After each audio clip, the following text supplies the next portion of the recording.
Hey, everybody. All right. Hey, this is Robert. Thanks for listening to the podcast. Thanks for watching the podcast. I have Daisha with me today, Hello. and we're coming at you from Tucson, Arizona this morning. Hey, all right, I have a topic in mind I wanted to talk to you about. Okay. Here's what happened yesterday. You took a dental hygiene board exam and passed. Good. Yes. Good stuff. Congratulations. Thank you. You've been in hygiene school for how long? 2 years. 2 years. 2 very long years. Yeah. And I gotta say, I had no idea what dental hygiene school was like, Right. or would be like. Me either. Yeah, I don't know what I thought it might be like, but it was a lot more rigorous than I'm sure I thought. Yeah, you did a lot. You learned a lot. You thought it was more so like training on how to clean teeth, right? Not all the education and like everything that we needed to know about the body and medical stuff, right? You thought it was just more like, oh, we're gonna show you how to clean teeth. Yeah, I guess or like when somebody says they're like going to learn how to take X-rays, like radiology school. Okay. Maybe that's frankly crazy hard too. I don't know. Yeah. The whole experience, being your boyfriend and seeing what you're going through makes me think maybe radiology school's hard too. I don't know. Yeah. But I grew up in a time where like they would advertise on TV for like TV VCR repair school, and it looked to me like you were there in that school for a few weeks and then you were fixing VCRs. Yeah. So maybe I thought it was like that. I don't know. No. But it's not. Right. It's hard. Yeah, I've seen the stuff that you learn. I've seen you studying. I've seen you stressing about the tests and stuff. But yeah, you passed. Yep. You're graduating in 2 weeks? 2 weeks. Sweet. Yes. Sweet. Can't wait. Okay. And you and I we were just this morning talking about, where you might work and, what job offers will look like. And you're obviously going to be making more money than you have been working in the front office of a dental office. Yes. All right. So let me ask you this. Have you thought about what happens in the event that you get sick or hurt and you can't work? Well, you have hygiene insurance, right? Do you? Yeah. You have hygiene insurance? You're supposed to. Every provider is supposed to pay for insurance. So the provider that you'll work for is going to provide something called hygiene insurance? No, we have to get it ourselves. So it's an optional thing. Okay. It covers us with like malpractice and a bunch of stuff. Well, actually, I don't know if. I wonder if I know probably leave for a significant amount of time would be under that, but there's just different types of insurance. That's interesting that you would ask that. You weren't expecting me to ask about insurance? Well, I mean, not like anything geared towards hygiene, no. But I don't know as far as getting sick unless you know something, unless you did your research, right? Yeah, well, malpractice insurance would be an interesting thing to talk about another time. But yeah, I was really more interested in if you get sick or hurt and can't work, what happens then? Am I getting hurt at work or? No, Okay. Not necessarily. No, I suppose that's a possibility too, and then you could be covered under a workers' compensation policy. Right. If you get hurt at work in an accident, yes, that would be something separate. Okay, so let's say we were bungee jumping and I broke my arm and I can't use my right hand. Okay. Yeah. Or you're in a car accident. Okay. You get cancer. I'm sure that they would try to. I mean, I don't know. I would try to find something that I would be able to do, like answering phones or. Okay. You know what I mean? But I don't know. I don't know what I would do as far as like protecting myself. Yeah. preventative. Do you make as much money answering phones as you do as a hygienist? No, maybe a third. I'd probably make a third of my salary as a hygienist doing phones. Yeah. And then, I mean, it'd be tough to pay your bills taking a 60% pay cut. Yeah. You know? Yeah. Okay. Yeah, there is insurance for that. Okay. It's called disability income insurance. So, way back, can I tell you a story? Yeah. And I feel like maybe I've told you a little bit about this story before, but way back when I was first in the insurance business, I worked for this family-run agency in Northbrook, Illinois, and they had this kind of plan worked out, or this strategy whereby they would go to hospitals around the Chicago area and they would do disability income insurance presentations for resident doctors at the hospital. Okay. So, you know, they're making money, but they're not making like big doctor money yet, right? They're on the cusp of the big doctor money. Okay. So we would go in and we would bring in like bagels and donuts if it was a morning meeting, or we'd bring sandwiches or something, and these doctors would like all come in, and we'd get like all of the anesthesiologists or all the cardiologists or radiologists, right? One group. So they'd all come in and we'd feed them the bagels and we'd talk to them for 20 minutes about disability insurance.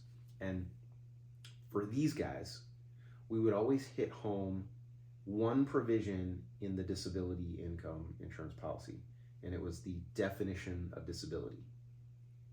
So you've seen insurance contracts. They're long, they're boring, people don't want to read them. Yeah.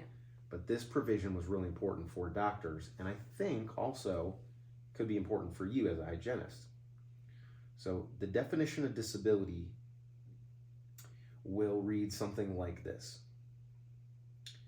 You are considered disabled if you're unable to perform the material and substantial duties of your own occupation.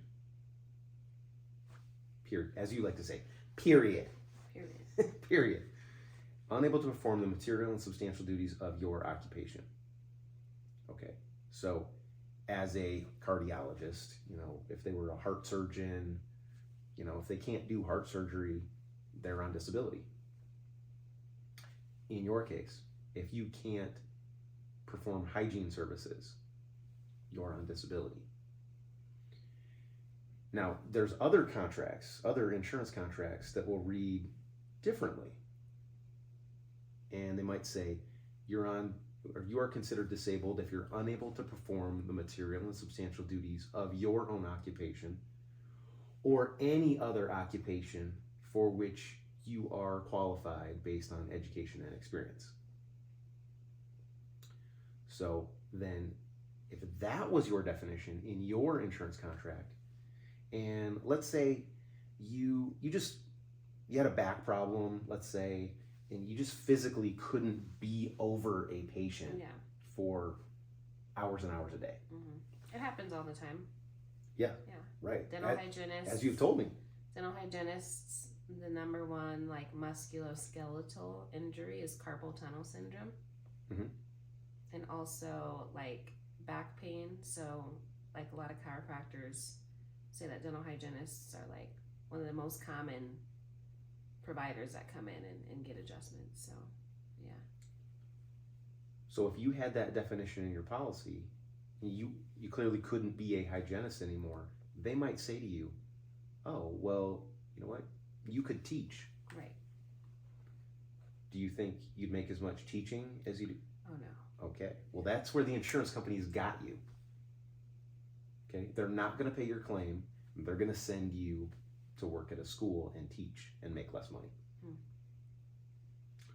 They might also tell you, well, you know what? You could work for a dental insurance company and process claims.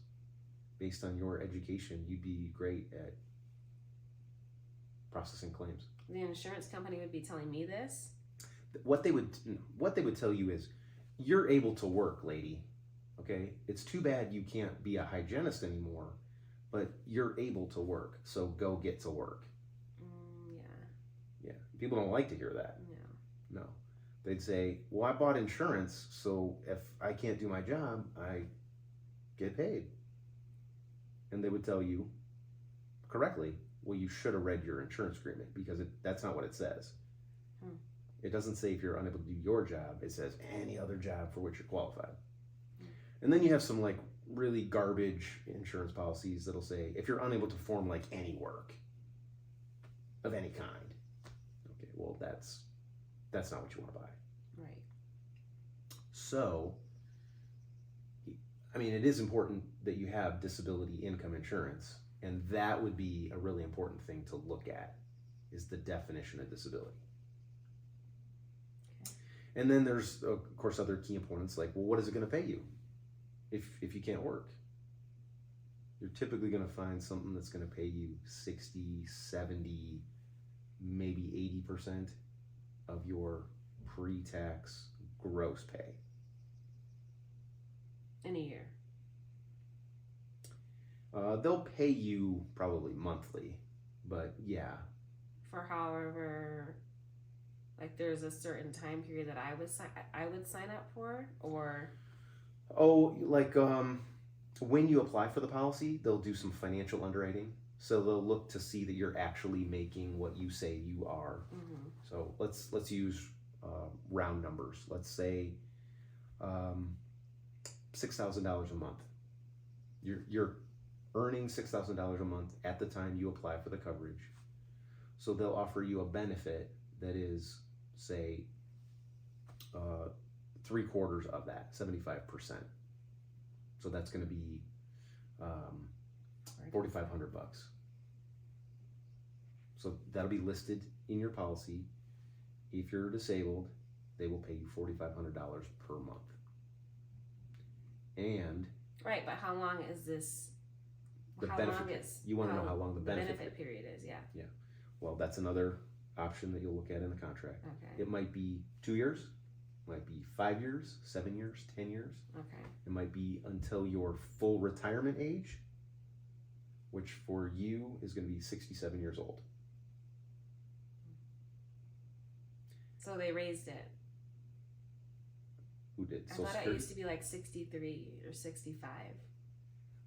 Full retirement age used to be 65. Okay. Long time ago. Oh.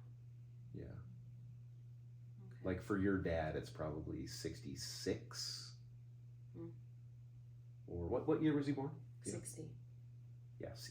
Full retirement age is 66 for him. It'll be 67 for you, absent any changes from Congress. So, of course, if you want the longer benefit period, you're going to pay more in premiums for that. Yeah. You might also look at the fact that your income's probably going to grow over time. Right? Mm-hmm. You're pretty young, just getting started in your career. You're going to have a lot of growth in your compensation. So you can look for riders on that policy that will allow you to increase your monthly benefit as your income rises without you having to go through any medical underwriting. Okay. Because they will, of course, want to do that also when you apply for the policy. To make sure that there's nothing existing. Yeah. Okay. They want to make sure you don't already have carpal tunnel syndrome. Yeah. Or back problems. Or... Is this a provider they choose, or they say, oh, you need to go see someone for a full, comprehensive, like physical, or? Probably not. Oh, okay. For the amount of money that you're going to be applying for, they're not going to send you to somebody. They're just going to look through your existing medical records. Oh, gotcha. So if you have not seen anybody, if you've not been treated or diagnosed up to this point, then you're probably fine.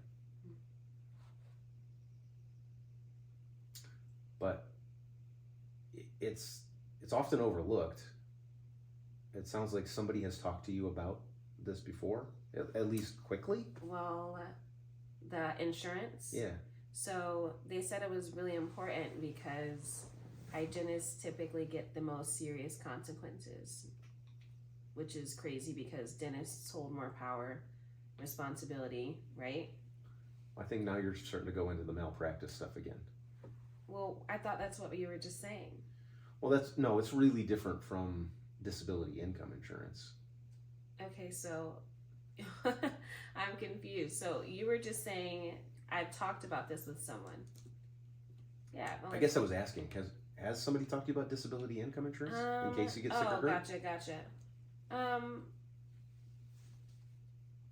Not really. No. No. Okay. No. Okay. Well, you and I also talked about like benefits that might be offered by an employer. You talked about health insurance. Yes. And, disability income might be a benefit that the employer offers. Okay. If so, it'd be probably a group plan offered to you and all the employees that are there. It may be something that they pay for.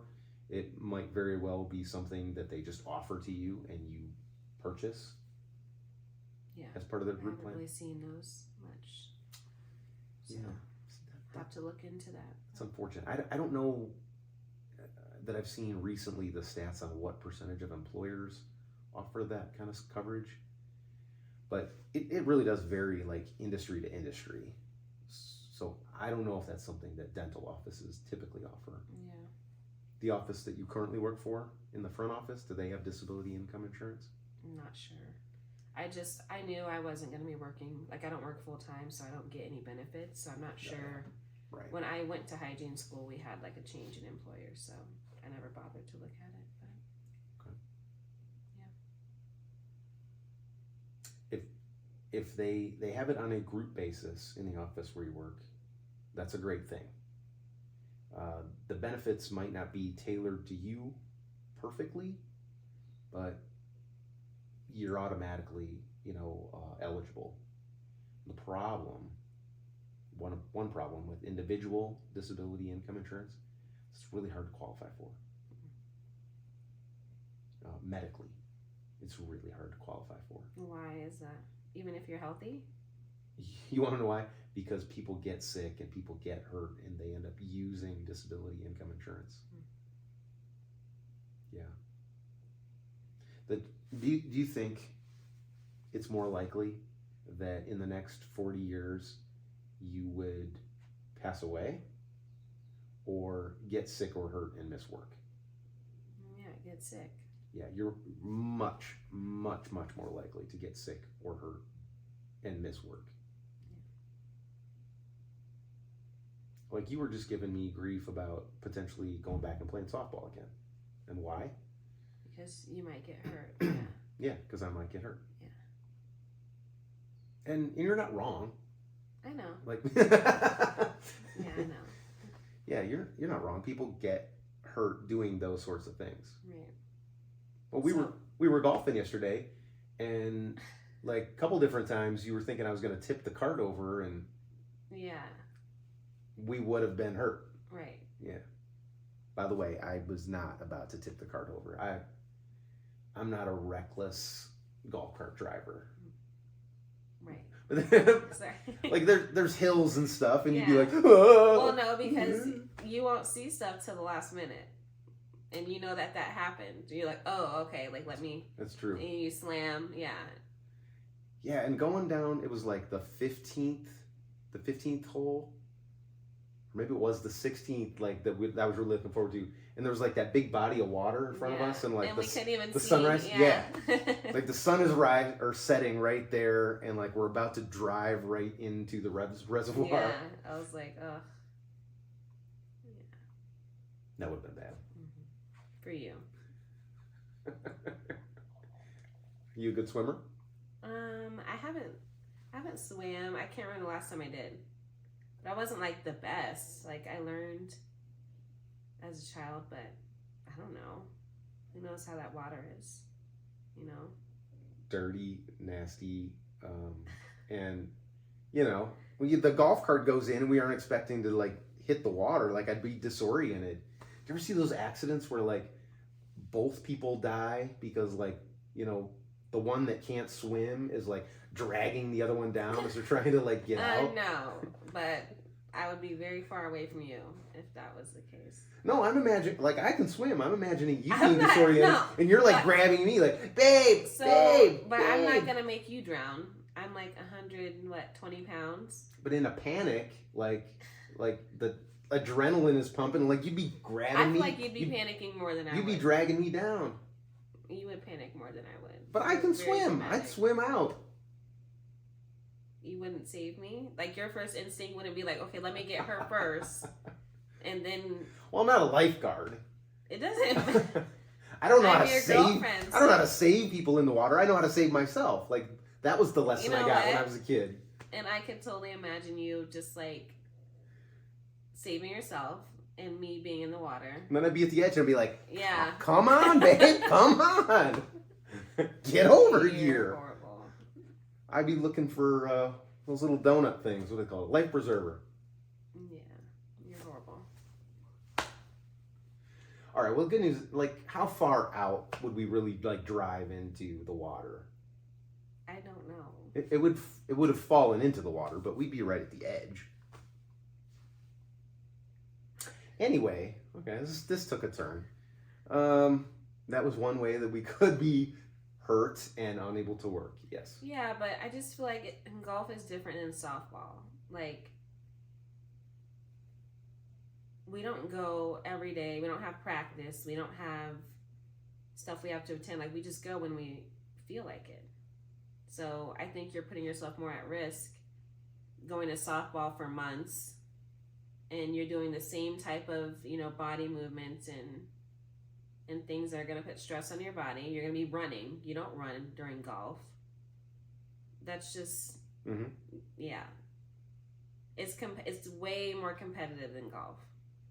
Well, I'll need to train. Yeah. And, yeah. I'm not going to go there, but hopefully you change your mind.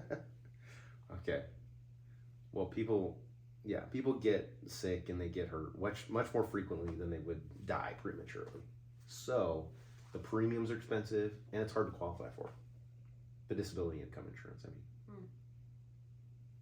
Well, we'll see when I start taking a look at it. Yeah, one of the things to look at would be like, do they have group disability income coverage at that office? That would be a plus.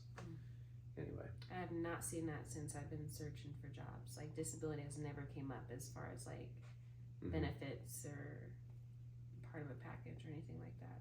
Yeah. But I'm actually interested now that I know it's a thing, because they say like dental hygienists, like a lot of them clinically only last about 15, 20 years doing just clinical.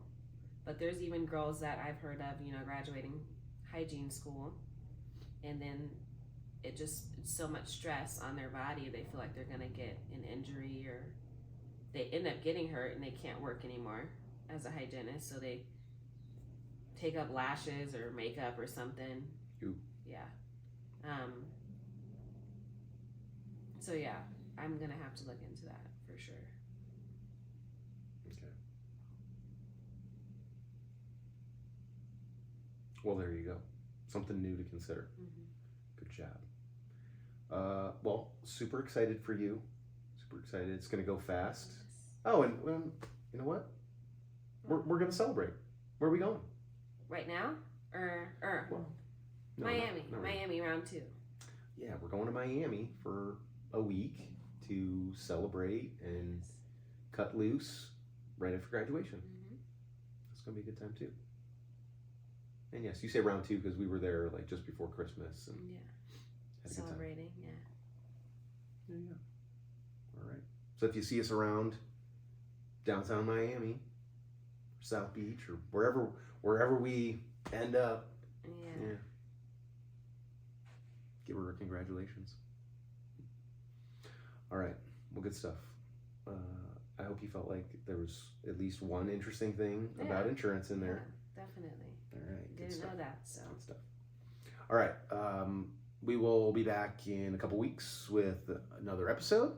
In the meantime, if you happen to be a licensed producer or adjuster, you need insurance continuing education, check us out at bmfce.com. If you like the podcast, tell your girlfriend, tell your mom, tell your friends, leave us a rating. That is all incredibly helpful. Okay, thanks a lot.